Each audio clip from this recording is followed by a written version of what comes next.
For today's little adventure, Marine Scaredy Cat Splat by Rob Scotton.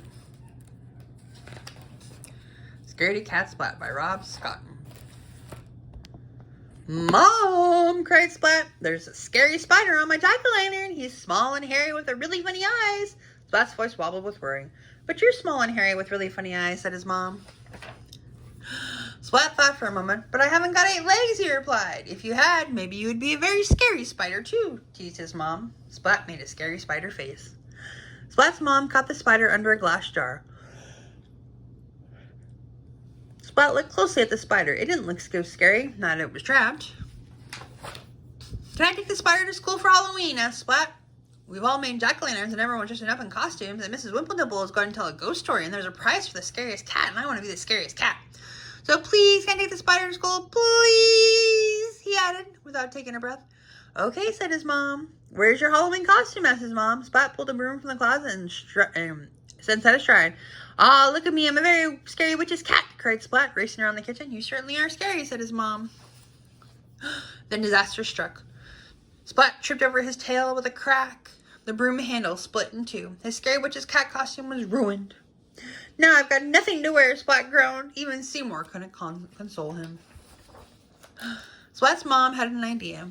She stuffed some old socks with scrunched up newspaper and tied them to Splat with string. There, she said. Splat looked in the mirror and jumped back with a squeal. Ooh, I scared myself, he said. He looked again, and this time he smiled. Look at me, he cried, waving his sock legs. I'm a big, scary sock spider. Splat placed the jack-o'-lantern spider on his wagon and set off to school. On the way, he met Spike dressed as a mummy and Plank dressed as a skeleton. They're pretty scary, said Splat. Seymour nodded and trembled a little. But I'm scarier, said Splat. Splat made a scary spider face and growled. Grrr. Spike and Plank didn't even blink. Instead,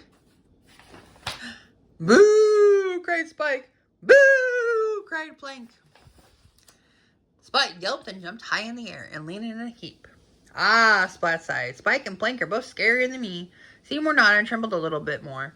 I'll never win the prize for scariest cat, said Splat. The sock spider, the skeleton, and the mummy continued on their way to school. Cat school! In class, everyone showed their jack-o'-lanterns. Splat's jack-o'-lantern made everyone laugh. Ah, Splat sighed. I'll never win the prize for scariest cat. Seymour shook his head. Everyone placed flashlights in their jack-o'-lanterns, and Mrs. Wimpledimple turned down the lights and whispered in her best ghost story voice. In the dark, dark wood, there's a dark horse. In the dark horse, there's a dark, dark room. And in the dark, dark room, there's a dark, dark box. And in the dark, dark box, there's a goose! Mrs. Wimpledimple cried. The class jumped with fright. Splat was so startled that his tail whipped around and sent his jack-o'-lantern spinning through the air, and what goes up must come down. Splat! Unable to see anything, Splat stumbled around the classroom. Woo! Woo! Everyone shrieked as a pumpkin head glared at them and made strange woo-hoo noises. Mrs. Wimpledimple turned on the lights and lifted off the wayward jack-o'-lantern. The shrieks turned to laughter as Splat fell out. Calm down, hushed Mrs. Wimpledimple. Now, class, who should win the prize for being the scariest cat? Splat, they all cheered. Yay! The end.